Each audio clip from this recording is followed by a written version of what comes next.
Cumplirán 2 décadas de lo que fue el inicio de la guerra contra el narco, que empezó como una estrategia política del presidente Felipe Calderón para ganar cierta legitimidad, así lo dicen los expertos. Lo que ocurría en 2006 después de una turbulenta elección y la manera en la que el propio presidente Felipe Calderón pues buscaba cierta legitimidad y por lo menos lo observó justamente o trató de obtenerla a partir de un enfrentamiento con el crimen organizado que empezó justamente en Michoacán. Después de, han sido, insisto, 20 años de guerra contra el narco, en donde hemos visto el paso de las autodefensas, en donde no hemos dejado de ver también asesinatos, masacres. Hemos visto también cómo se han sofisticado los propios grupos criminales con el uso de drones. Hay muchísima información desde la academia. En fin, ahora por supuesto está en el centro otra vez bajo la lupa de los medios y de las propias autoridades después del asesinato del alcalde de Uruapan y esta presentación del Plan de Paz para Michoacán. Plan Michoacán por la Paz y la Justicia. Me da mucho gusto que me acompañe esta tarde Paola Zavala. Ella es abogada, activista, presidenta de Ocupa, una organización comunitaria por la paz. Un poco para esto, para la reflexión, se ha hablado de 3 ejes principalmente: seguridad y justicia, desarrollo económico con justicia, educación y cultura para la paz. En fin, ¿cuántas veces vamos a ver esto? ¿Cuántos años tienen que pasar? Paola, gracias por acompañarnos. Te saluda Javier Risco. Buenas tardes. ¿Cómo estás, Javier? Qué gusto estar en tu programa. Pues un poco trataba de hacer esta cronología, Paula, que seguramente tú también tienes muy presente y muy estudiada sobre lo que ha ocurrido particularmente en Michoacán, y pues me interesa también el análisis que tú ves como activista, pero también como académica, y de la dinámica de cómo alcanzar la paz, Paula. Híjole, esa es la primera vez que me hacen esa pregunta, Javier, y a mí me da mucho gusto, porque justo creo que tenemos que hablar de eso, ¿no? O sea, hemos hablado mucho tiempo sobre militarización, sobre cómo combatir la violencia, pero no hablamos de la construcción de paz realmente, ¿no? Creo que ya empiezan, y yo celebro que la presidenta empiece a soltar como ahí algunas ideas que yo todavía veo, o nosotros hemos criticado la idea de que la educación en sí misma, o donar uniformes, va a generar paz solita, ¿no? Yo creo que la educación sin duda y la cultura son herramientas importantísimas en la gestión de paz, pero cuando tú estás hablando de comunidades en conflictos que llevan años, o sea, no sé si se acuerdan de estas fotos que hemos visto muchas veces, pero una en particular de Michoacán, de niños armados de 7, 8 años, de niños con armas. Sí. O sea, ¿cómo sueltan esos niños las armas y llegan a la escuela? O sea, ¿cuál es el proceso? ¿Qué tiene que pasar ahí para que esto pueda suceder? ¿Qué pasó en las emociones de estos niños, en la infancia de estos niños, para que podamos romper los círculos de violencia? O sea, es muchísimo más complejo que hacer eso, ¿no? O sea, programas que den uniformes, que están muy bien esos programas, no estoy diciendo eso, pero tomarte en serio el tema de construcción de paz tiene que cruzar a fuerza por 3 ejes que yo veo, que es, primero, gestionar los impactos del narcotráfico en las comunidades, de 20 años de guerra contra el narco, porque hay que decirlo, tampoco se acabó por decreto, la violencia sigue, se está reduciendo, es cierto, pero, o sea, hay comunidades enteras donde esto, o sea, imagínate estar en una plaza pública un 2 de noviembre y ver con tus ojos que alguien llega y mata a una persona. O sea, ¿cómo eso no va a afectar emocionalmente a las personas de la comunidad, ¿no? O sea, y gestionar esos impactos del narcotráfico, esa violencia cotidiana, es algo que tenemos que hacer. Segundo, hacer un plan real de desmovilización y de desarme, ¿no? O sea, yo pienso, ¿cómo podemos seguir exigiendo al gobierno que meta a la cárcel a todas las personas que han estado implicadas en 20 años de guerra contra el narco? No lo van a lograr nunca. Tenemos un 95-98% de impunidad en México. Y hay un montón de gente que ha hecho delitos de bajo impacto. Y me estoy refiriendo, por ejemplo, a los chavos que trabajan de halcones, ¿no? Que se paran en las esquinas y les avisan a los narcos del barrio que está entrando la policía. Esos chavos son parte de la red, pero son halcones y están parados en las esquinas. O los chavitos que venden marihuana, ¿no? O sea, ¿qué vas a hacer? O los agricultores que aceptaron sembrar marihuana o amapola porque tienen al cártel encima. ¿Qué vas a hacer con todos ellos? ¿No? Entonces tenemos que hacer programas realmente de desmovilización y desarme, y finalmente, pues tomarnos en serio la cultura para la paz y la cultura de paz. Y ese tampoco es clases de box en el Zócalo o que en los pilares den un sinfín de clases. Es cómo usas la cultura como una herramienta para gestión de emociones, para entrar a las comunidades y gestionar conflictos, ¿no? Y hacer intervenciones que tienen que ser evidentemente diferenciadas por cada espacio territorial para la reconciliación comunitaria.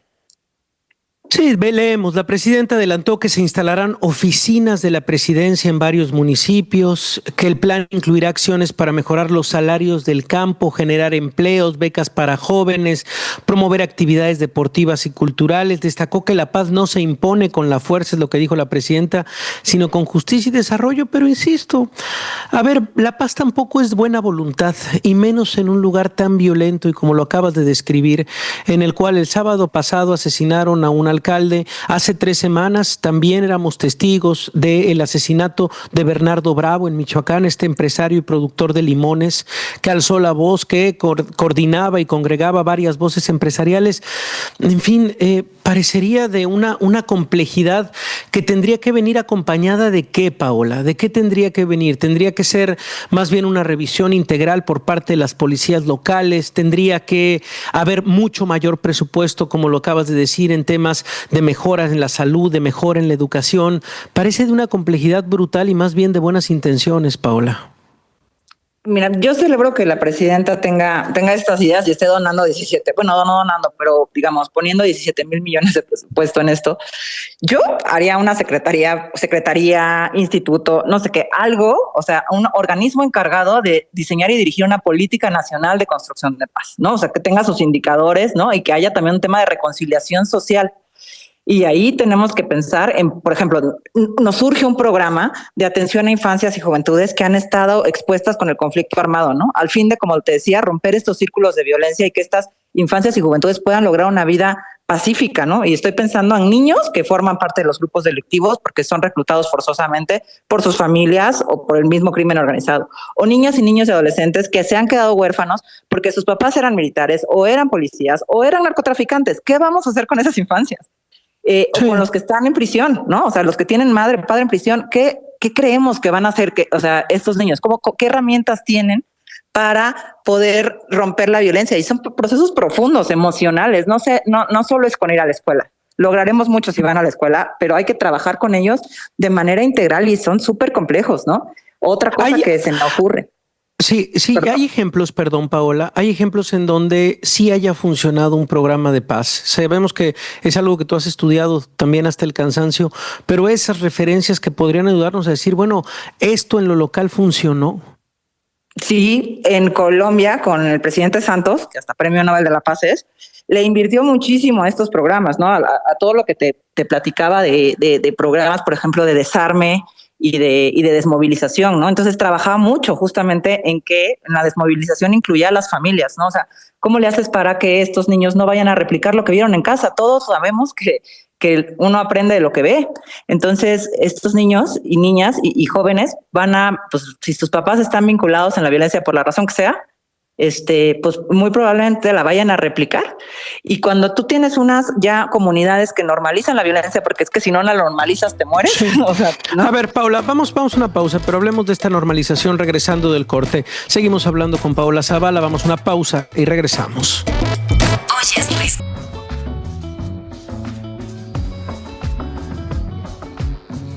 5 minutos y le agradezco que permanezca en la línea Paola Zavala, es abogada, activista, presidenta de Ocupa, esta organización comunitaria por la paz. Hablábamos de este plan de Michoacán por la paz y la justicia y me quedo pensando, Paola, en el corte, porque veo que está actualizada, por supuesto, la información y hoy seguramente lo viste en varias de los diarios. La llegada de Grecia Quirós como nueva alcaldesa de Uruapan, la esposa del alcalde, por supuesto, Carlos Manso, asesinado el sábado pasado. Y me pongo a pensar en el perfil, Paola, en si es...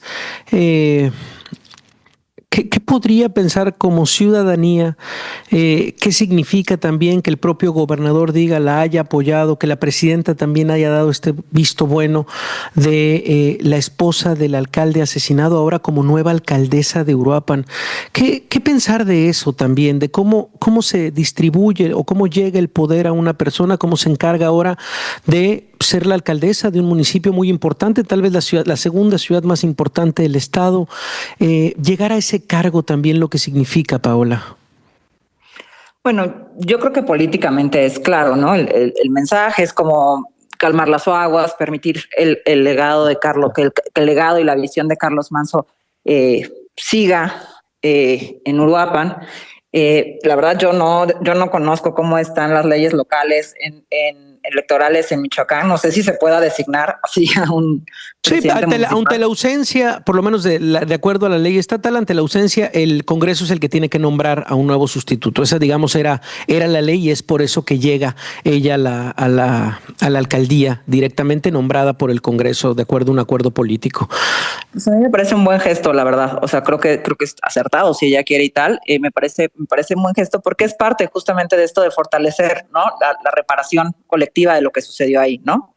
Es un territorio que está expuesto a violencia a gran escala, Michoacán, desde hace mucho tiempo. Me parece un gesto político importante. Ok, como gesto político, y veremos también, por supuesto, si hay el apoyo por parte del Estado, si realmente pues se tiene que blindar ese municipio, insistir, vaya, hay un nivel de violencia y de construcción de paz de un camino de verdad largo, por lo menos, Paola, que nos espera en Michoacán.